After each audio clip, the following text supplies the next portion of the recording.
There is a quiet truth living inside you. The words you say inside shape the life you think is random. You've felt it before, haven't you? That gentle unease when you whisper affirmations that should uplift you, but somehow they echo back hollow. You close your eyes, speak softly. I am abundant. I am loved.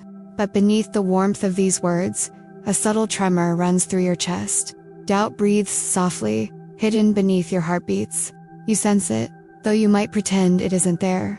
Maybe you've wondered why life doesn't mirror back these hopeful whispers, why abundance seems to hover just beyond your fingertips, forever elusive. Neville Goddard, one of the deepest spiritual teachers, understood this intimately. He said, "You do not attract what you want, you attract what you are." These aren't simply comforting words, they're a profound invitation to look within and discover something deeper. Your imagination, Neville reminds us, isn't something to rehearse. It's meant to be alive, vibrant, and richly felt, more like dreaming awake, less like memorizing lines.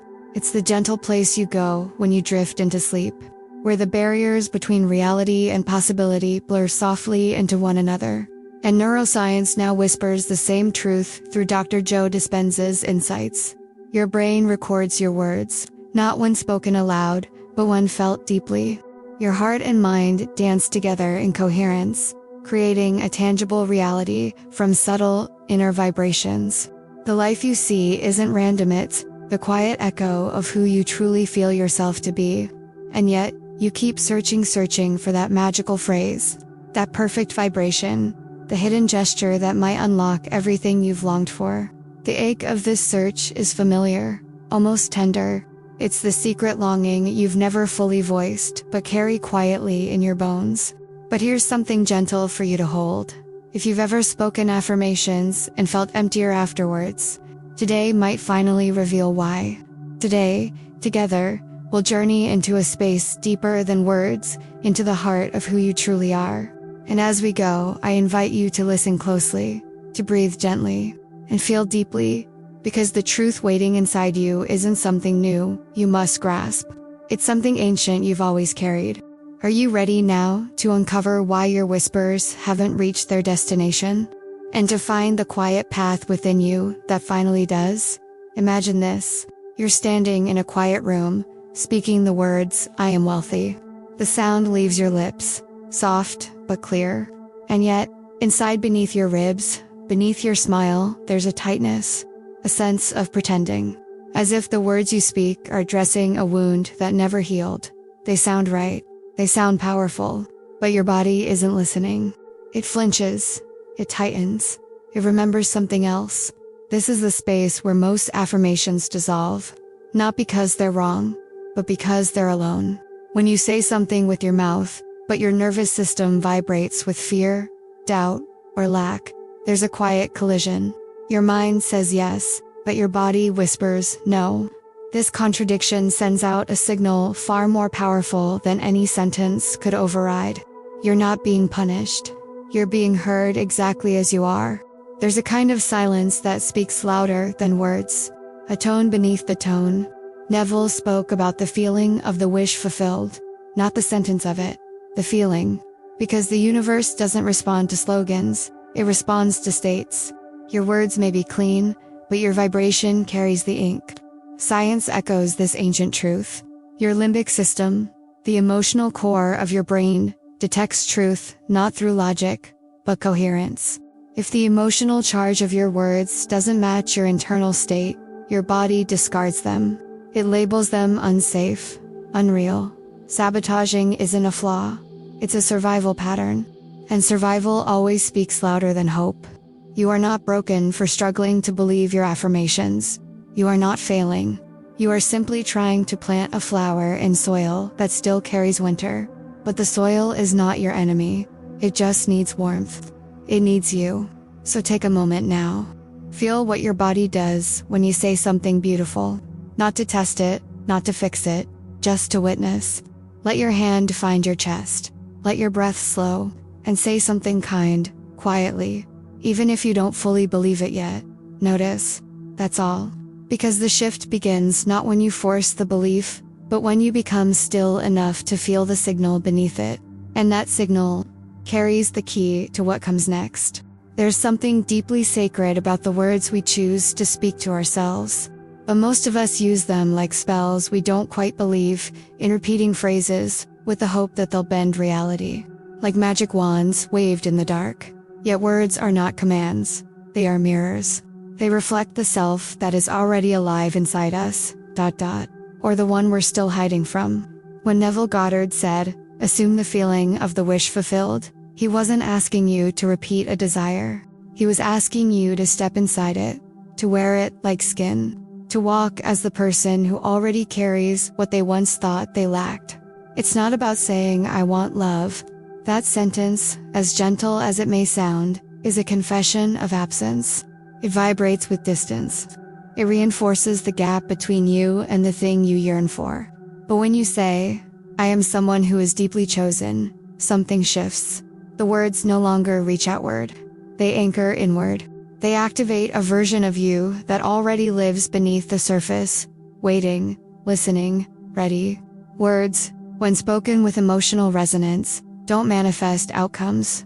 They manifest identities. And identity is what the universe listens to.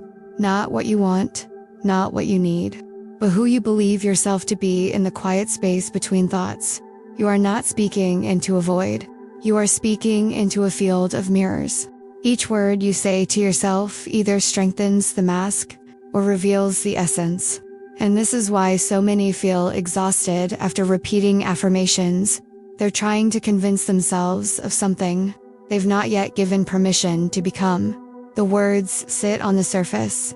They never drop down into the bloodstream. But when the right words meet the right identity, they don't just inspire, they ignite. So whisper now, not what you desire, but who you already are beneath the ache of not having. Let it be soft. Let it be unfamiliar. Let it surprise you. And notice how it feels to no longer chase the future, but to remember a truth already living inside your name. There's something powerful in that remembering. And it leads us to a quiet question. What if some of your affirmations have been echoing a wound, rather than awakening a truth? There's a kind of longing that sounds like hope, but feels like distance. You repeat the words, "I am abundant, I am worthy, I am healed." And yet, somewhere beneath the repetition, a quiet ache grows. Not because the words are wrong, but because they carry the scent of something you still believe is far away. This is the invisible trap. When you affirm what you do not yet feel, the sentence becomes a spotlight on the gap. And the more you say it, the more the gap shines. It's subtle, almost imperceptible, but your heart knows the difference between desire and embodiment, between pretending and becoming. Affirmations can easily turn into performances, little emotional scripts meant to convince the world and ourselves that we're okay, that we're ready, that we're whole. But sometimes, behind the curtain, what's really moving is desperation. A quiet plea disguised as a mantra, a whispered cry saying, "Please, make it true." Greg Braden speaks of feeling as a technology, a spiritual instrument, not something soft or decorative, but precise, charged, aligned. It is not enough to say the words. They must be felt, not loudly, not theatrically, but with the kind of honesty that comes from sitting still long enough to hear your soul whisper, "Yes, this is real." So many people repeat affirmations like medicine, but medicine only works when the body is ready to receive it. And the same is true of your spirit. Words that do not yet fit can feel like armor that's too heavy. Instead of protecting, they weigh you down. But there's another path, gentler, slower, truer. Begin where your body already says yes. Not the full dream, just a doorway, a flicker, a single truth that your heart can believe right now. Micro affirmations, phrases so subtle, so close to home, they feel like breath instead of effort. Say something your cells can believe. Let it be small. Let it be kind. Let it come from the present, not the promise. And in that softness, you'll notice something ran. Affirmation that doesn't push or pull, but simply rests. Like a stone in your palm. Real, quiet, true. And once you find that first true phrase, the next question isn't, "What should I say next?" It's something far more sacred. What truth am I ready to feel now? There are moments when words touch something ancient inside you, like they've come not from your mind, but from a deeper well. And then, there are words that never quite land. They float, they bounce, they vanish before becoming real. What makes the difference? It isn't what you say, it's the space you say it from. Words, when spoken from a body in fear or restlessness, pass through the mind like shadows. But when they are grounded, when the body, the heart, and the imagination align, those same words become portals. Quiet doors that open into new realities. It begins not with language, but with presence. Phase 1 is breath. Not just air moving through lungs, but intentional, rhythmic breathing that brings the body into a coherent state. When you breathe with awareness, the heart becomes an instrument of harmony. Like tuning a violin before the music begins. The breath doesn't fix anything. It simply prepares the space. Phase 2 is selection. But not with the mind. The right words aren't clever, they're felt. Choose phrases that make your skin respond, that cause a slight stirring behind your ribs. Words that bring warmth, or stillness, or even gentle tears. Not grand declarations, just living sounds. Alive with truth. Alive with you. And then comes the third phase, imagination and embodiment. As you speak, let an image form. A simple one. A gesture. A moment. A scene where this truth is already alive. Let the phrase melt into that picture, until the words are no longer words but textures, smells, movements. Let them become part of the day, not as rituals, but as echoes, walking with you, breathing with you, guiding your hands in small ways.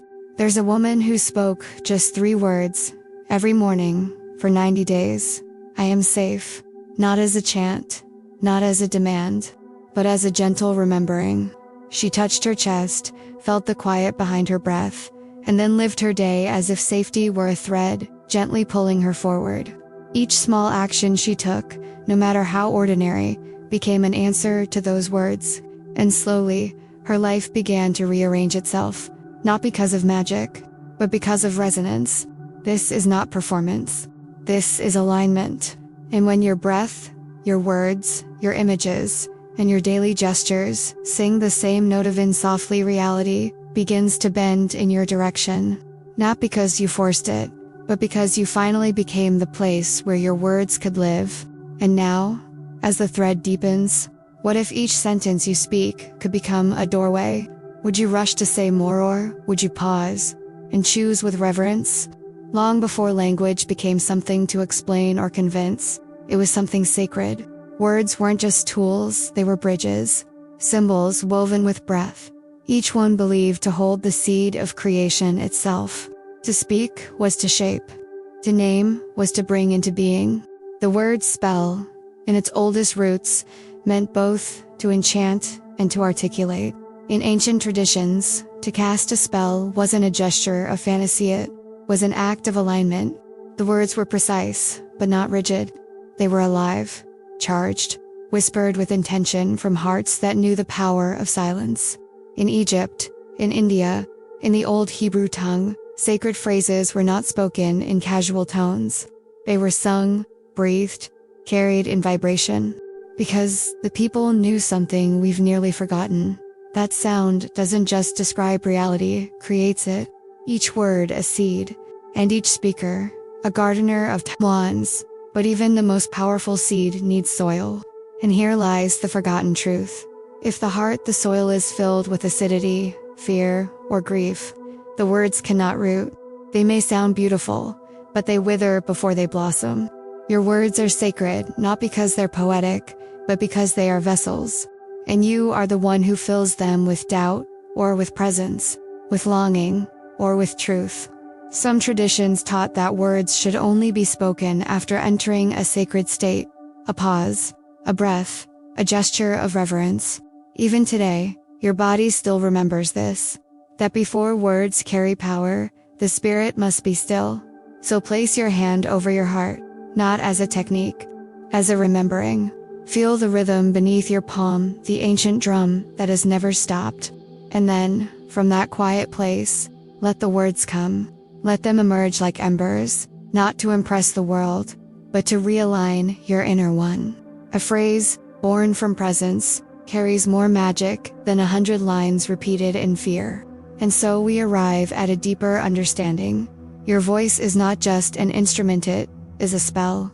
And you are the priest, the poet, the portal. Which brings us to a curious realization. What happens when words are spoken without this depth, when repetition becomes escape rather than embodiment? There's a strange satisfaction in repetition, a rhythm, a sense of doing something right. You say the words again and again. I am powerful, I am healed, I am abundant, and for a moment, it feels good. A flicker of dopamine, a tiny reward, a chemical pat on the back. But then, nothing changes.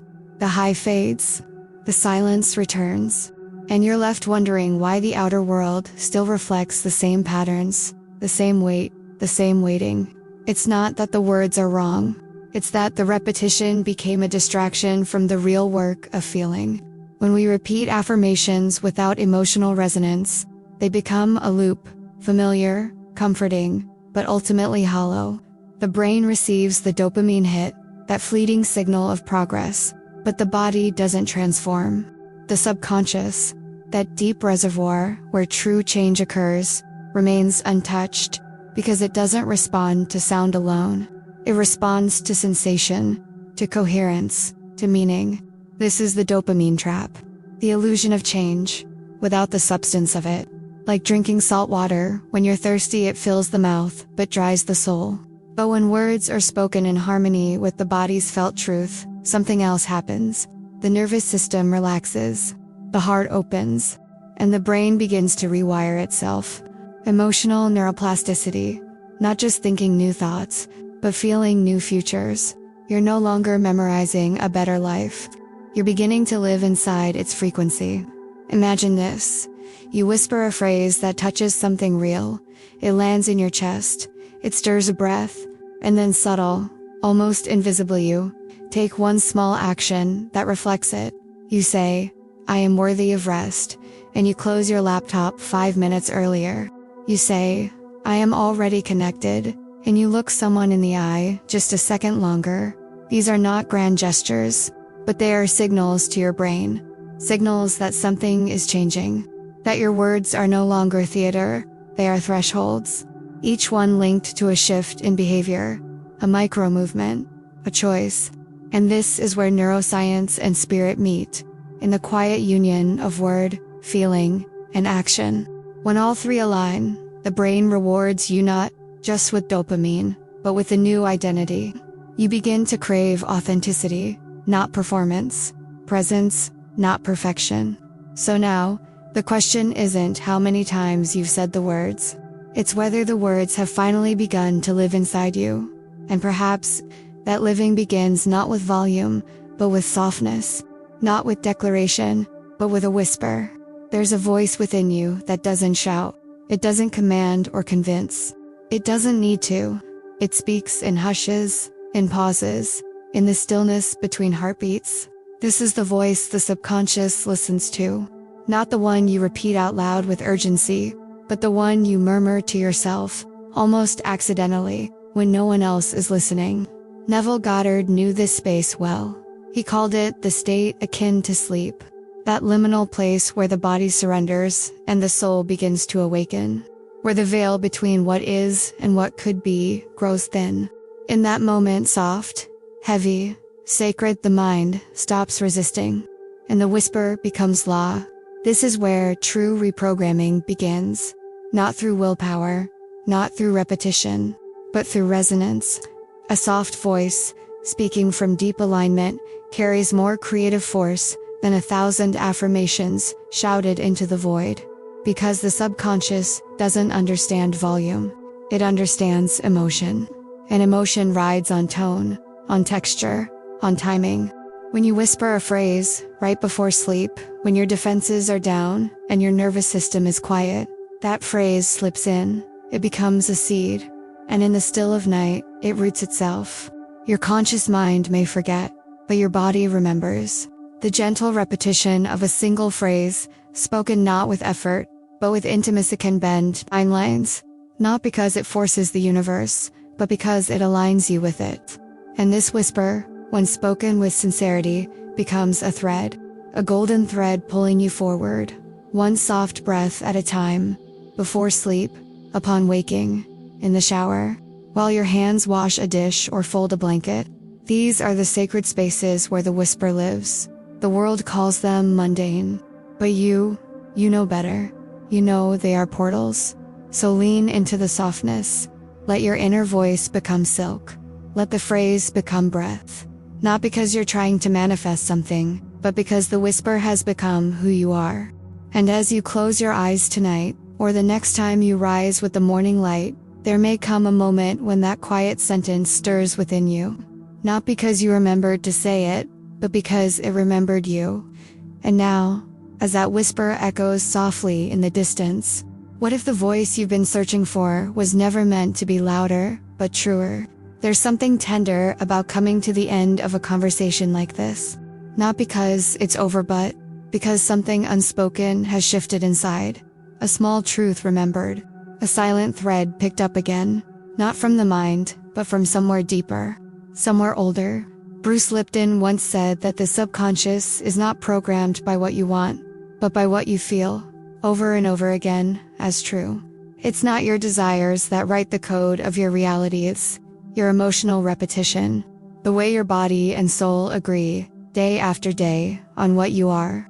So, your words, they are rituals. Each sentence, a candle lit. Each phrase, a doorway cracked open. But a ritual only works when the one performing it believes. When the priest within you stops doubting and starts inhabiting. To say, I am enough, without feeling it, is not wrong. It's just incomplete. It's like trying to strike a match underwater. The intention is there, but the environment doesn't allow it to spark. That's not failure.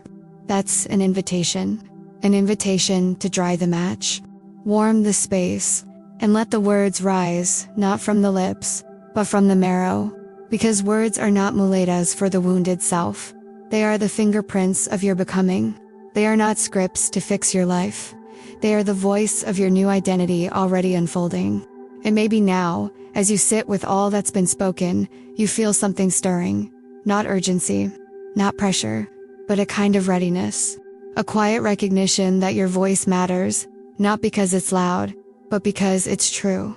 So if anything here found you, if it mirrored a feeling you've never quite named, then perhaps this isn't the end of a video. Perhaps it's the beginning of a vow. Speak with softness. Speak with knowing. Speak not to be heard by the world, but to hear yourself again.